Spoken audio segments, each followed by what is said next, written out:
know what? I had the microphone muted. Jesus. Y'all couldn't hear anything I was saying. I was just a talking. Ah.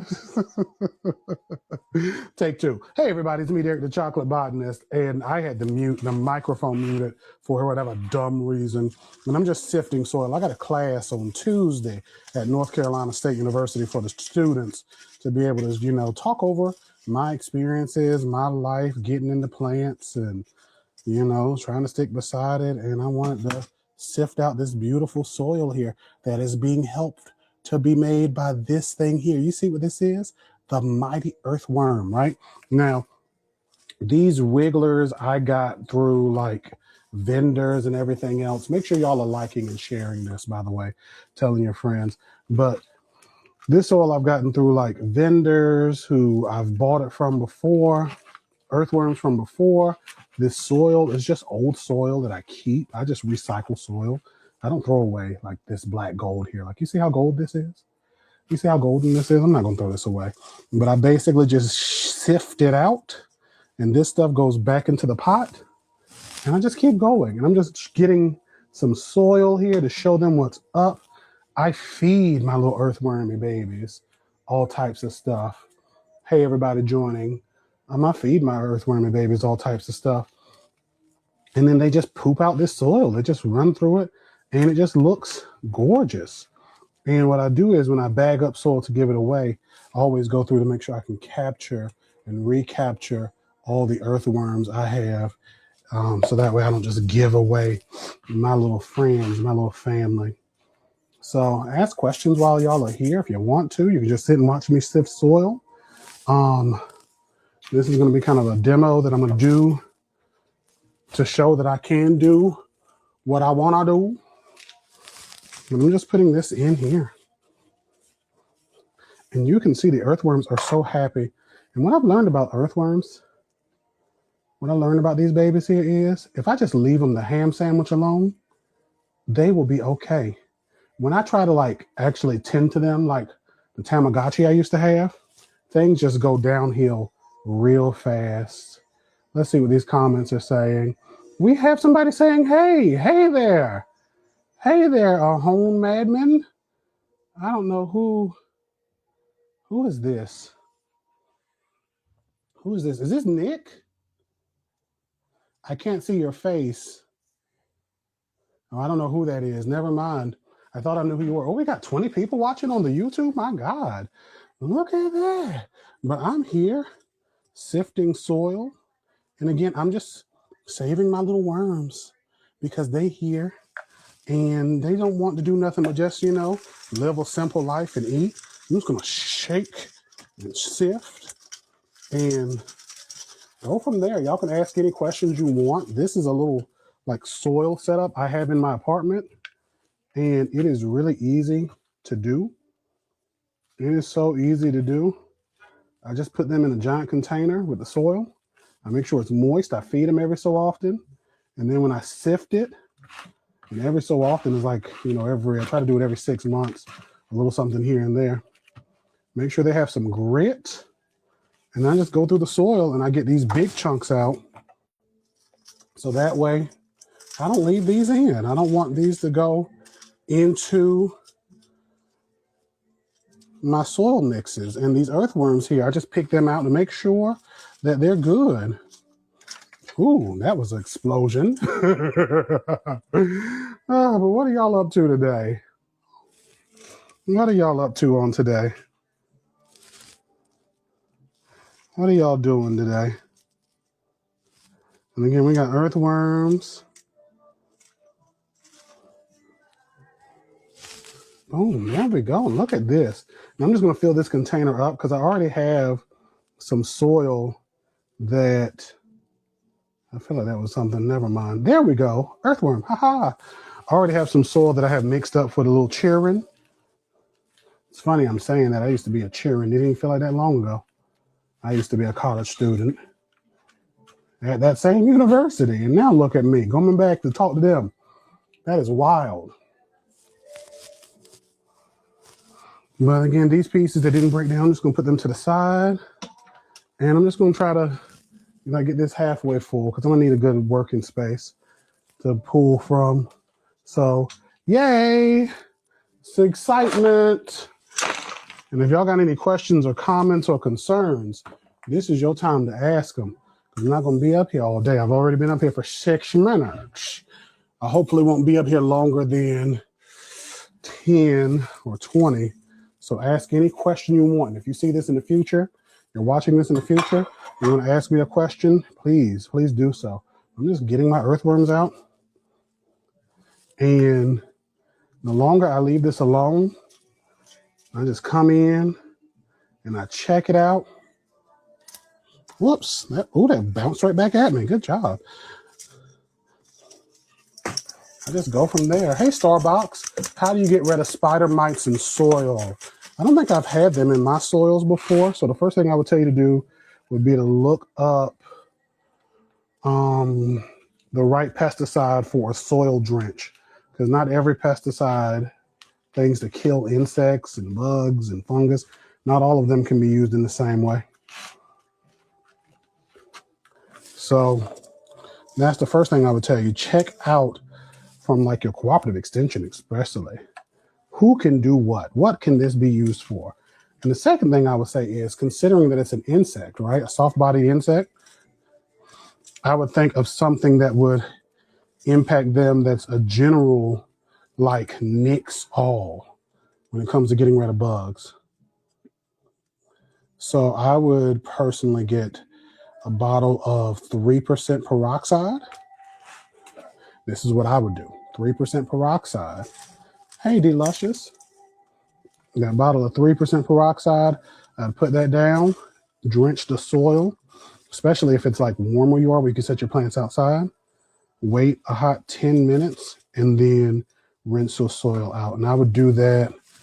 I don't know the life cycle of a spider mite because you want to interrupt the life cycle when you're trying to get rid of things.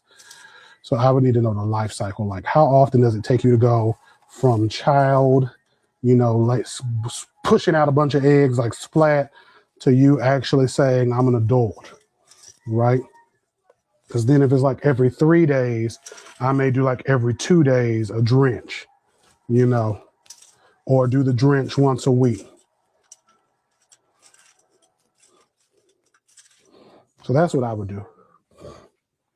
And that's like the best case scenario. The worst case scenario would be I would rinse all the soil off, still do the peroxide, take that soil and chuck it, and then put some more soil on that plant. I'm gonna make sure y'all can see everything. Keep moving everything closer to me. I got this chair in the way. I should have moved it. Hope that helps you. Hey, Pinky Baby. Johnny Berry, Coffee and Chlorophyll. So again, I'm not gonna be here long. I'm just getting a little soil ready because I have a class on Tuesday. And I'm going to talk to the governor, y'all. The Governor Josh Stein, on Wednesday. There's a Black celebration of Black farmers, and I'm invited. And I've not mentioned it because I've been just tired and mentally verklempt. I've been really stuck on that word verklempt for the last several months. Mentally verklempt when it comes to work. So I'm going to go see the governor. Would these be tips?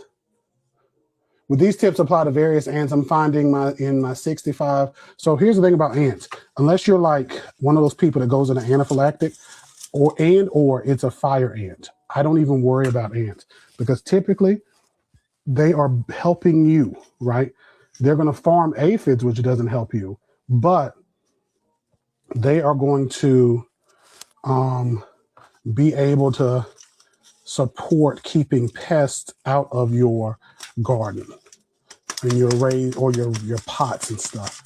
But if you were to find fire ants, I would use a granular. There's a couple of granular pesticides you can use specifically for fire ants, and I would use one of those. I can't remember the name of any of them right now, but that is what Derek would do. Now look at this soil. I've had this sitting in a container over here in the corner of my second bedroom. I kind of filled everything back up. I want to say 6 or 7 months ago, and I haven't touched it since. and just leaving it alone, I get this soil that, again, is a mix of things that I've composted in and just old soil that is just chilling out. It's amazing. Any plant recommendations for plants to decorate? Almost tripped. Any plant recommendations for plants to decorate a cafe or a bakery? Doing some plant shopping soon. Depends on how much light you have. If you have a butt ton of light, like a butt ton, it looks like we're almost halfway full. If we have like a lot of light, I would do, especially if it's a bakery or something that's going to be warm and probably humid, I would do, and this is just me, I would get some orchids and do some bare root orchids where you just have the orchid chilling out, the roots all exposed and everything. And those of you watching on YouTube, you can comment and I can throw it up. So if you have a question, I can do that up there. But that's what I would do. But you could always do the typical like pothos, the epiprenums, the philodendrons, the aglominia, things of that nature that like. But it just depends on how much light you have, so I can't really give you a good answer. Thanks. I have fire ant granules. I wasn't sure if it's okay to use in fruiting tree pots. Oh, I didn't even think about that. That's a good thing to mention. When it comes to some of these granulars, read the instructions. Read the instructions and see what they say is the use case, because there are some pesticides you are not to use around fruiting trees. So that is actually a good thing to look into.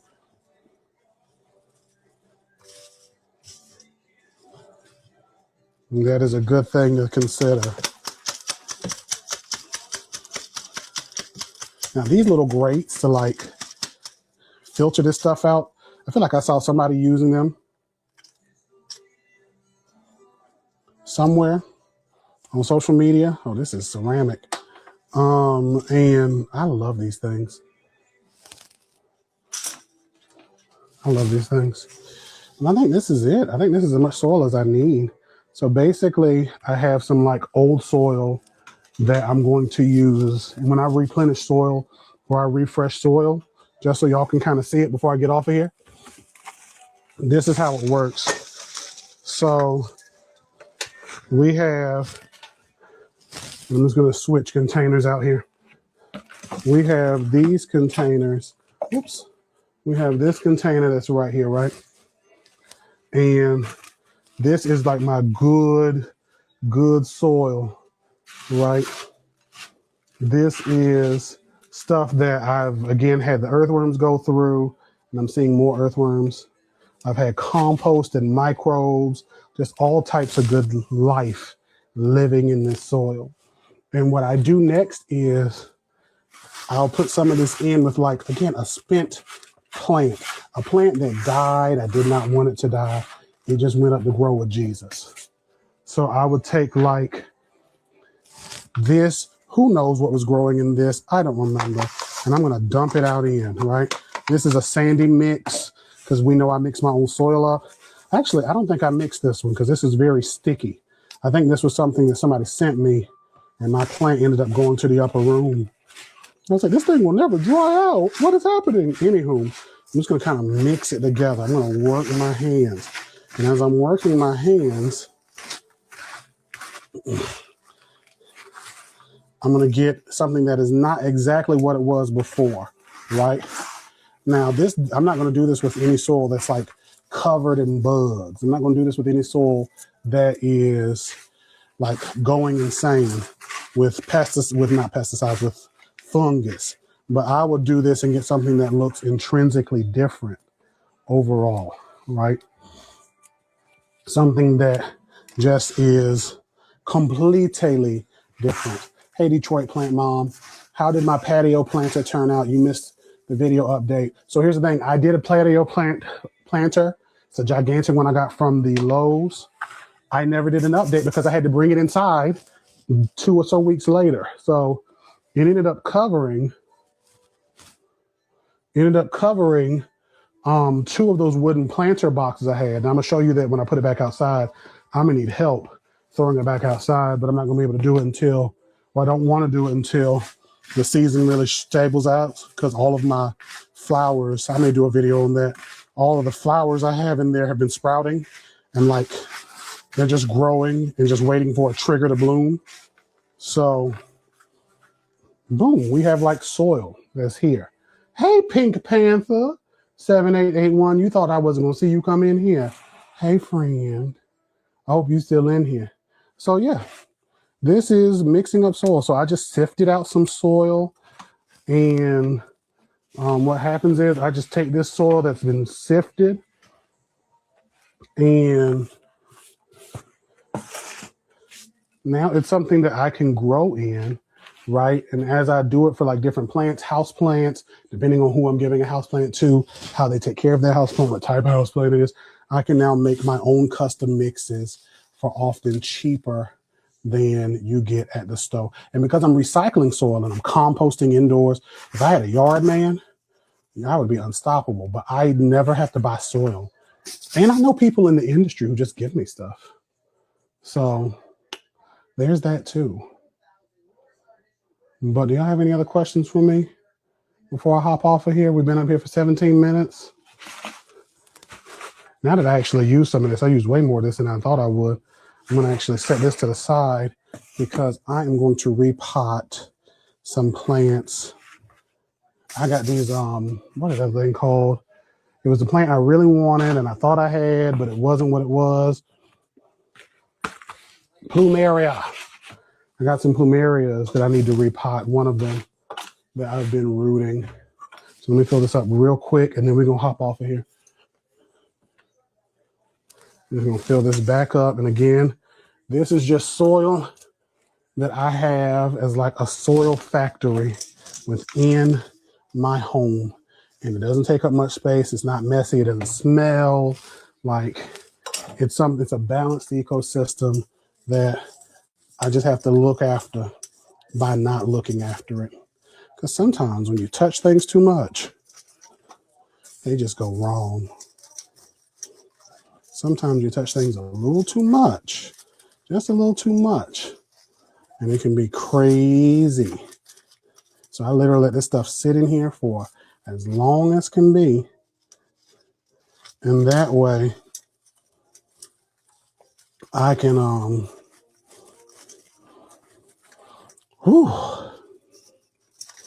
get the best benefit, something that's like soil and that's not this crumbly, still not fully digested and broken down mess for my plant babies. And plus I get to keep these earthworms. And they've been really, because it went from seeing maybe 10 or so to, I'm sure I've seen more than 10 since I've been doing this now. I did some off camera to be able to show the children what's up and what's it gonna be. Pink Panther 7881, how you doing? And the rest of y'all, I don't think I asked y'all, I'm so rude. How are y'all? What y'all doing for Valentine's? That's probably why some of y'all ain't saying nothing. Y'all up there being nasty, ain't you? By the way, this is a bone. This is a chicken bone. Look at that. It's slowly breaking down. This doesn't mean my stuff is full of like calcium, but there's enough in here where it'll feed the microbes. Which, by the way, I've been trying to get better at breaking down all of my bones. I really want to get as close to zero waste in my house as possible. Are there any niche markets in the indoor gardening industry that you think are underrated? Microbes and inoculants. I think a lot of us don't really understand in the gardening industry. And me as a whole plant biologist, it took me some deep diving myself to really get it. So like products that can really benefit your garden, right? So there's one that I have just outside of this door, hopefully. I have one just outside of this door. There we go. That I got from a company called Impello. And this beautiful product is an inoculant they gave me a couple of years ago. And you just use a little bit of it. And while you can use it like continuously throughout your growing season, You don't have to, right? This Arbor, I'm an Arbor ambassador. Go to the link in my bio. Arbor is a phenomenal product that can support your plants, and it has somebody's like beneficial bacteria growing in it, right? I talked to Vanessa, the CEO, that phenomenal woman, and this looks so sexy on camera though. I just have to say, like, look at this.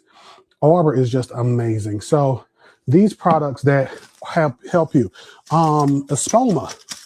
Espoma is a beautiful company that has beautiful products. And there's one they have that I swear by. It's a microbial inoculant fertilizer, slow release, right? A mycorrhizal rather. And that mycorrhizal helps your plants. How does it help your plants? Because I'm saying all these words and I'm not explaining anything. How does it help your plants? I'm glad you asked. I didn't think you were going to ask me. You can use the microbes, the fungi, to help your plants because they help them to better absorb nutrients. So like all of this soil here has a mass in it, a mass of somebody's nutrient, a mass of somebody's waste from a product or from an animal or from a plant, or, you know, any way you take it, that the plants are waiting to absorb. And when you have something that's rooted, right? Making sure I got all the earthworms. I think I did. When you have something that is rooted, something that is holding on to roots, you have a plant that is looking to take in nutrition. So, for example, and then I'm going to jump off of here because I'm going to be done because I've been talking way too long. Way too long. I need a really good rooted plant. I think this will be one. This one right here. This is my Synganium white butterfly that I got from TNT, right? TNT Plants and Things. And they are out of the, well, I met them at the Atlanta area, right? So these beautiful roots on this plant, and it looks this way because I use it for a lot of props. But these beautiful roots, you see them? They are reaching out for nutrients. And microbes basically help to let the door in. They're like a doorman at a club, letting the nutrients in. Without those microbes, nutrients can still get in, but it is sometimes a little slower. It's not as efficient, right? But when you have these beneficial microbes, beneficial bacteria, like Impello, I think it has Bacillus species in here, right? On the back here, it says Pania. I never was good at pronouncing words good, but you could say this here, right? And again, this company here, you can get good growth. And these products are expensive. They're a little more pricey, but this will last you for years. You and friends go into this. You use like 2 mils for every gallon. How often are you watering your houseplants? How many gallons are you giving your houseplants a year? You and one of your friends go in and buy Impello. You and some of your friends, this is a concentrate, Arbor, right? Getting into that, I think that's the other thing, just these concentrates that have a lower fertilizer concentrates that have a lower NPK. Because when I first heard of the Arbor, and I found out about them some years ago, and I looked at their bottles, I was like, this is a low blow. Hey, Maple and Maple Flower Co. I was like, this is a low NPK. Why is it so low? I push plants. I use high NPKs, 10, 10, 10, 10, 20, 10, right? I'm going high. NPK is the strength of your fertilizer, right? Nitrogen, potassium, phosphorus, and potassium, right? The nutrients, the basic nutrients our plants need to survive along with other things. But my plants, even though I still mix and match, I now water down fertilizers way more than I used to. So I think the things that are underrated that people don't really be considering when it comes to plants is the microbes. They don't be considering that you can water your plants with these microbes, with these concentrates, with these fertilizers, and end up using less fertilizer overall and still get a phenomenal amount of growth. The people don't be thinking about that. And so those of you just coming in, I have this soil here. This soil is from a soil factory. I kind of took that term from Compost Fairy. I love her. Follow Compost Fairy, please, on the social medias. She is a phenomenal Black woman telling you about compost and all those good things. And while I've been doing this for years, I took that term from her because I'm literally putting old soil into a bin with earthworms and microbes and food scraps that are not greasy and oily unless they were processed by my bokashi first. And I'm able to really just get phenomenal soil and a little happy family of earthworms, because there's earthworms in here. You can't really see them because it's dark, but there's earthworms there. So arbor and impello, right? That is correct. So yeah.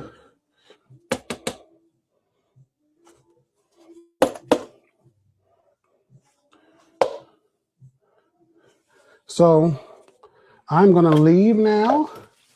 I hope y'all have a beautiful Valentine's Day. If you don't get flowers, I hope that you can come back as a flower, like the Stevie Wonder song says, from The Secret Life of Plants, one of my favorite albums, especially by him. Stevie is phenomenal. And I may go live again on Tuesday night to show this class that I'm doing to talk about soil and stuff. So you may be able to see that. If you missed this, the replay will be up on Instagram and YouTube. Y'all have a beautiful night. Give it up for the plants. Give it up for the beautiful soil, right? Give it up for some beautiful products that you can use to support your plant health, including these two here. Microbial products are phenomenal. Y'all have a phenomenal night. And, you know, don't do anything I wouldn't do, I guess, or do it. I don't know. It's Valentine's Day. Have fun.